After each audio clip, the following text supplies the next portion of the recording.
really excited that we're in a position to, number one, reward Matt for his hard work and the efforts of what he's done during his time at Mississippi State. And then number two, to be in a position where you have a program that has been able to attain a certain level of consistency and success, where you have options right there on your staff and you don't have to go outside that program to bring somebody in to run it. And I think that's a credit to Matt, obviously. It was also a credit to Pear and what he's done in the last several years. And our men's tennis team's been in the top 20, finished in the top 24 straight years. Made round of 16 in that time, and what all these sports are, the turnover from one year to the next, especially when you look at a 2 or 3 year period, is pretty dramatic. And to be able to maintain that kind of consistency, I think, obviously speaks a lot to the work that Pear and Matt have done. And even though Matt's only been here for 2 years, because you do have that turnover, a lot of the guys that are on the team this year that added to that top 20 streak, Matt's responsible or has had a hand in having to make sure those guys are here and then coaching and developing them. And you guys have heard me say before, when you're looking to find somebody to lead one of your programs, there's certain qualities, certain traits that you look for. You want someone who's got great work ethic, someone who's competitive and has a relentlessness about it. You want somebody who's smart and can figure things out and can adapt what they've learned, whether here or other places, and adapt it to what's going to work here in Mississippi State.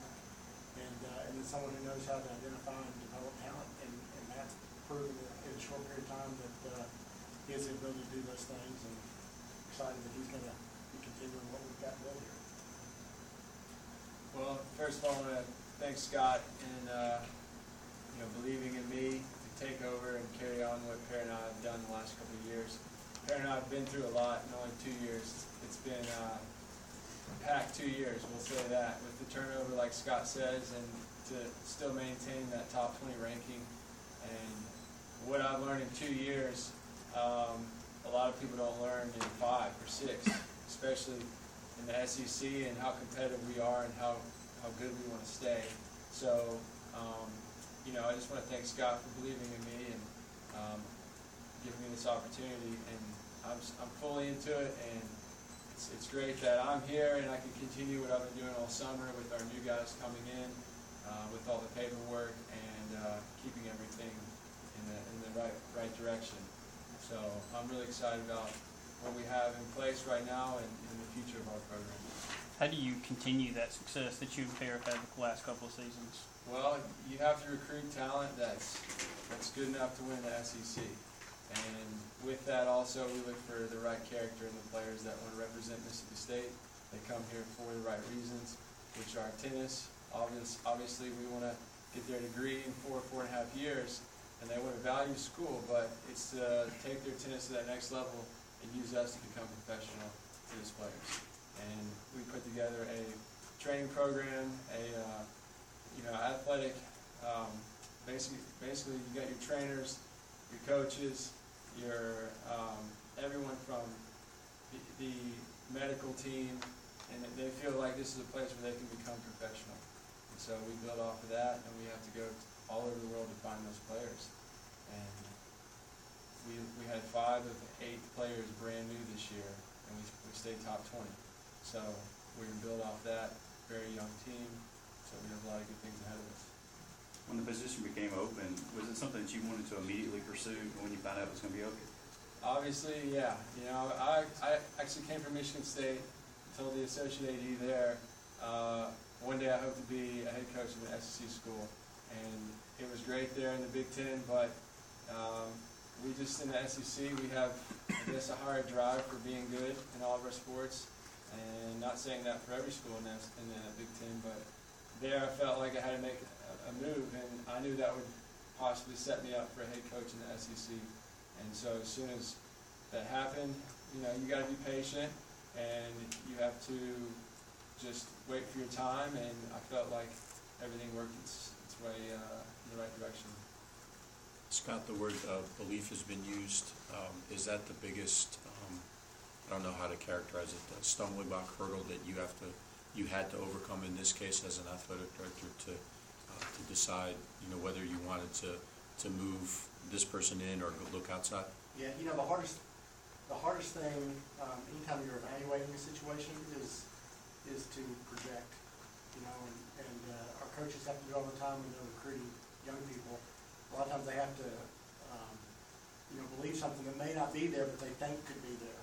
And so it's easy to look at something that exists, and in this case, someone who has a coach experience and has a record that you can go off of. It's easy to look at that and say, yeah, that makes sense.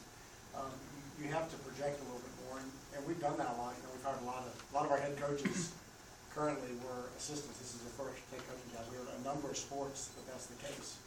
And what that experience tells us is that you look for certain traits, because the fact that whether they have a head coaching record or not a lot of times doesn't indicate future success, but those traits, hard work, competitiveness, intelligence, all those things usually are pretty telling factors. And in this case with Matt it's a little different too, because he spent 6 years in Michigan State, and he was in a program where he got to have a lot of hands-on running of the program at Michigan State. And then when he came here to be with Perry, he had to adapt and he had to change. And I value people who can adapt to various environments and change what they're doing. And then even the 2 years he's been here, we had his first year here, we had basically a whole new team from a team that had won the West 2 straight years. And even though that team probably didn't gel like you might hope, they still made it to the round of 16. And then a lot of those guys weren't back because they didn't fit what they were trying to get done, and they still were able to get back in NCAAs and advance and finish in the top 20.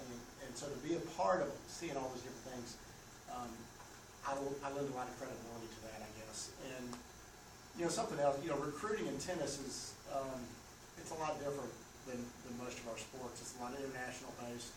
It's getting on social media or Skype or something like that and building a relationship long distance.